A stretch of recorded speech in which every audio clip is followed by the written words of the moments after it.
अस्सलाम वालेकुम दोस्तों, कैसे हो? उम्मीद है कि सब खैरियत से होंगे। अल्लाह आप लोगों को ऐसे ही खुश रखे। मैं आज की बात इन दो लाइनों से शुरू करना चाहता हूं कि हुए नामवर बेनिशा कैसे कैसे, जमी खा गई आसमां कैसे कैसे।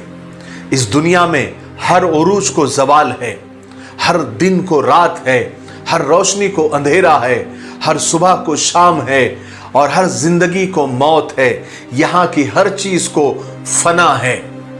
आज एक गमगीन और दुख देने वाली खबर कानों में पड़ी कि शहंशाह जज्बात यूसुफ खान उर्फ दिलीप कुमार इस दारे फानी यानी इस दुनिया से कूच कर गए और अपने रब हकीकी यानी अल्लाह ताला से जा मिले। कहते हैं कि उनकी पैदाइश 1922 को पिशावर के एक महल्ले खुदादाद में लाला गुलाम सरवर के यहाँ उनकी पैदाइश हुई और वफात आज 7 जुलाई 2021 को मुंबई के शायद हिंदुजा हॉस्पिटल में हुई। उन्होंने 99 साल की उम्र पाई। एक्टर यानी अदाकार बनने से पहले वो फलों के कारोबारी थे, फलों का बिजनेस करते थे। उन्होंने पूना के फौजी इलाके में यानी कैंटोनमेंट में फलों का एक स्टॉल भी लगाया हुआ था, ये जानकार बताते हैं। 1966 में उन्होंने उस वक्त की मशहूर अदाकारा सायरा बानो से निकाह किया। 1998 तक उन्होंने टोटल 60 से 63 फिल्मों के अंदर काम किया। दुनियावी एतबार से उन्होंने खूब नाम कमाया। उन्हें इंडियन फिल्म का सबसे बड़ा एजाज दादा साहब फाल्के अवार्ड भी दिया गया। 1998 में यानी 1998 में पाकिस्तान के सबसे बड़े सिविलियन एजाज निशान इम्तियाज से भी नवाजा गया और भारत का सबसे बड़ा शहरी एजाज 2015 में पद्म विभूषण से भी नवाजा गया। ये तो वो मालूमात थी जो सारी दुनिया जानती है। लेकिन यूसुफ खान उर्फ दिलीप कुमार एक बहुत नरम दिल और ईमानदार इंसान थे। वो दीनदार लोगों से बेहद मोहब्बत करते थे। इब्राहिम खान जो कि टेलर मास्टर थे यानी दिलीप कुमार के कॉस्ट्यूम डिजाइनर रह चुके हैं, वो बताते हैं कि दिलीप कुमार को यानी यूसुफ खान साहब को दीनदार लोगों से बेहद मोहब्बत थी। हजरत मौलाना अब्दुल करीम पारेख साहब से उनके बहुत अच्छे और करीबी ताल्लुकात थे। एक मर्तबा दिलीप कुमार साहब ने यानी यूसुफ खान साहब ने मौलाना से बातचीत के दौरान ये पूछा था कि मौलाना क्या अल्लाह मुझे माफ़ करेगा, मेरे गुनाहों को माफ़ करेगा, क्योंकि मेरी सारी ज़िंदगी गुनाहों में जा रही है, मुझे इस बात का बड़ा डर लगा रहता है। तो हज़रत मौलाना अब्दुल करीम पारेख साहब रहमतुल्लाह अलैह ने जवाब दिया था कि जो लोग अल्लाह से डरते हैं अल्लाह उन्हें माफ़ भी करता है और ऐसे बंदों से बेहद मोहब्बत भी करता है। और तुम अल्लाह का शुक्र अदा करो कि तुम्हें इस बात का अल्लाह ने एहसास दे दिया है। लेकिन बड़े अफसोस की बात है कि जब भी ऐसे लोगों की मौत होती है तो बहुत सारे जहन्नम के ठेकेदार बेदार हो जाते हैं, उठ जाते हैं, खड़े हो जाते हैं और अल्लाह के मामलात में दखल देना शुरू कर देते हैं, इंटरफेयर करना शुरू कर देते हैं। कहते हैं कि कोई ईमान वाला हो और उसकी सारी जिंदगी वो गुनाह करता रहे तो उसकी मग़फ़िरत की दुआ नहीं हो सकती। न वो खौफ खुदा वाला हो सकता है, न नबी से मोहब्बत कर सकता है। मेरे भाई, अगर गुनाह को ही मेयार और पैमाना बना लिया जाए तो फिर 100 में से 90 नंगे हो जाएंगे। गुनाह से कौन सा नफ्स बरी है? जो बशर है वो शर से भरा हुआ है। हमारी जिंदगियां भी गुनाहों से भरपूर है और ऐसे लोग तो दुआए मग़फ़िरत के ज्यादा हकदार होते हैं।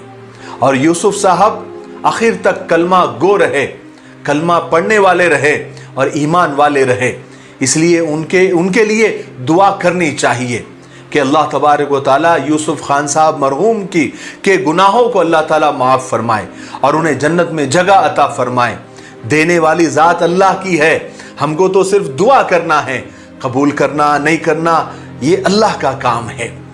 बहरहाल हर मौत और हर जनाजा हमें ये सबक देता है, हमें ये याद दिलाता है कि हमें भी एक दिन मौत का मज़ा चखना है।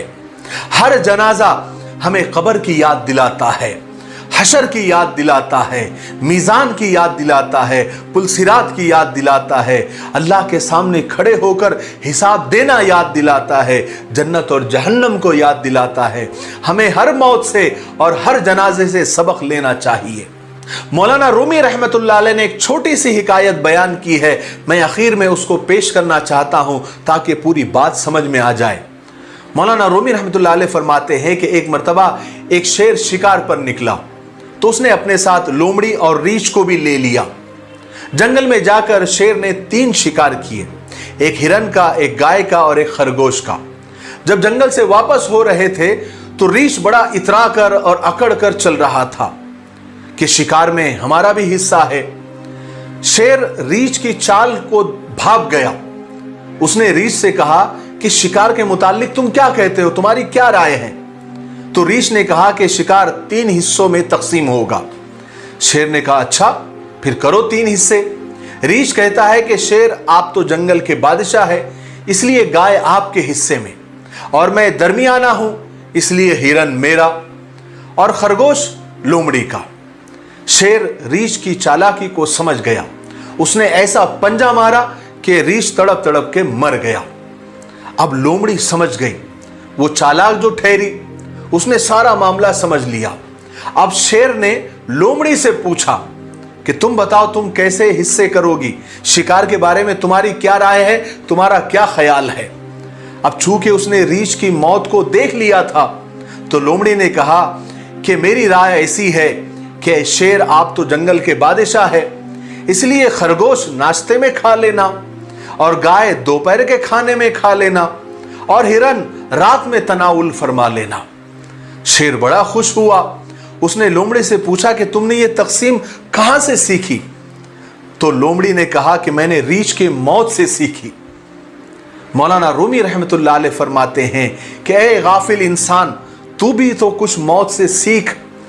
रोजाना अपने कंधे पर जनाजे रखकर कब्रिस्तान पहुंचाता है, अपने हाथ से कब्र में मुर्दों को रखता है, मिट्टी को डालता है।